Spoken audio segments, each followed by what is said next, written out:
میں نہیں جانتی تھی کہ میں نے یہ قدم اٹھا کر کتنی سنگین غلطی کی ہے۔ ادھر جیسے ہی میرے ماں باپ کو میرے لاپتہ ہونے کی خبر ملی تو ان پر ساتوں آسماں ایک ساتھ ٹوٹ پڑے۔ ان کے وہم و گمان میں بھی نہیں تھا کہ میں ایسا کوئی قدم اٹھاؤں گی۔ ہمارے گھر پر ایک قیامت آ کر گزری۔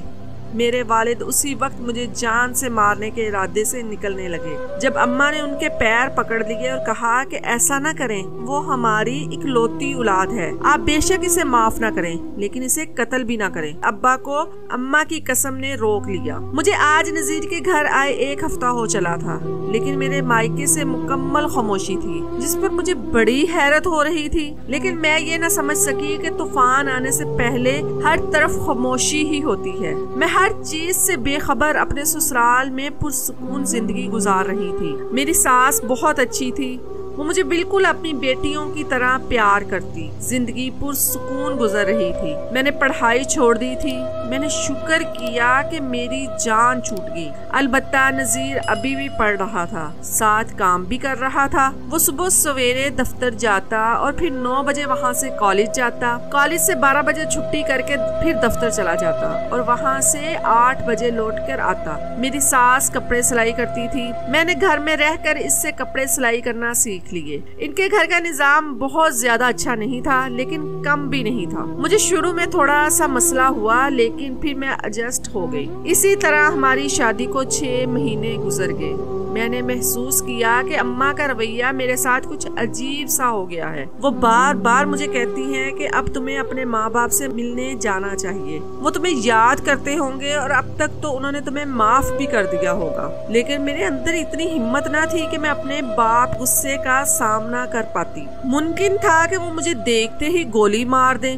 میں ہر دفعہ اپنی ساس سے کوئی نہ کوئی بہانہ بنا کر ان کو ٹال دیتی۔ خیر دن گزرتے جا رہے تھے۔ نذیر کا رویہ بھی ان دنوں تبدیل ہوتا جا رہا تھا۔ میں نے ان سے پوچھنے کا ارادہ کیا لیکن پھر خود ہی سوچا کہ ہو سکتا ہے کام زیادہ ہو، اس وجہ سے پریشان ہو۔ اس دن بھی روز کے معمول کی طرح میرا شوہر ناشتہ کر کے دفتر چلا گیا۔ پیچھے میں نے گھر کا کام نپٹائے اور پرسکون ہو کر بیٹھ گئی کیونکہ اب میرے شوہر نے رات کو ہی آنا تھا۔ دن کے وقت میں نے قورمہ بنایا اور 7 روٹیاں بنائی۔ میں نے اور میری ساس نے کھانا کھایا۔ ساس نے مجھے کہا کہ جا تو آرام کر، یہ برتن میں دھو دیتی ہوں۔ میں نے کہا نہیں میں دھو لوں گی، تو اس نے کہا کہ 2 برتن ہیں، تو کچھ دیر سو جا، پھر تو نے کپڑے بھی سلائی کرنے ہیں۔ میں چاروں نہ چار ان کی بات مان گئی اور کمرے میں آ کر لیٹ گئی۔ ابھی کچھ ہی دیر گزری تھی کہ دروازے پر دستک ہوئی اور ساتھ ہی میرے شوہر کی موٹر سائیکل کی آواز سنائی دی۔ مجھے بڑی حیرت ہوئی کہ آج وہ جلدی آ گئے ہیں۔ میں نے جا کر دروازہ کھولا، اتنے میں میری ساس بھی باہر آ کر تخت پوش پر بیٹھ گئی۔ اس نے میرے شوہر سے جلدی آنے کی وجہ پوچھی تو اس نے کہا کہ آج کالج سے چھٹی تھی اور دفتر میں بھی کچھ خاص کام نہ تھا، اس لیے جلدی آ گیا۔ میں نے شوہر کو کھانا دیا اور چائے لینے اندر گئی۔ واپس آئی تو میرا شوہر مر چکا تھا۔ میں یہ منظر نہ دیکھ پائی اور بے ہوش ہو گئی۔ جب مجھے ہوش آیا تو صبح ہو گئی تھی۔ میں نے اپنے شوہر کے جنازے کے پاس جانا چاہا تو ساس نے مجھے کہا کہ تم قاتل ہو۔ اس نے مجھے گھر سے نکال دیا۔ میں سڑک پر چلتی جا رہی تھی جب مجھے ایک عورت کی آواز آئی، اسے مدد کی ضرورت تھی۔ میں نے اس کی مدد کی تو اس نے مجھے گھر جانے کا کہا اور کہا کہ تجھے ایسی خوشی ملے گی کہ جو آج تک کسی عورت کو نہیں ملی۔ میں تجسس کے ہاتھوں مجبور ہو کر گھر پہنچی۔ جیسے ہی دروازہ کھولا تو میرے اوسان خطا ہو گئے۔ دروازہ کھولتے ساتھ ہی میرے اوپر پھولوں کی بارش ہونے لگی۔ گلاب کی تازہ پتیاں میرے اوپر مسلسل گر رہی تھی جس سے تازہ تازہ مہک آ رہی تھی۔ میں نے نظر اٹھا کر دیکھا تو میرے شوہر کا جنازہ غائب تھا، ساتھ ہی ساتھ سارے لوگ بھی غائب تھے۔ گھر کو پھولوں کی مدد سے سجایا گیا۔ میرے پاؤں کے نیچے بھی ڈھیر ساری پتیاں بچھا کر اندر پہنچنے تک کا ایک راستہ بنایا گیا۔ میں بڑی حیران ہوئی کہ یہ سب کیا ہے۔ یہ تو ماتم والا گھر تھا، یہاں تو ماتم ہونا چاہیے تھا۔ پھر یہ سب کیا ہے؟ میرے شوہر کا جنازہ کہاں گیا؟ میری ساس کہاں گئی؟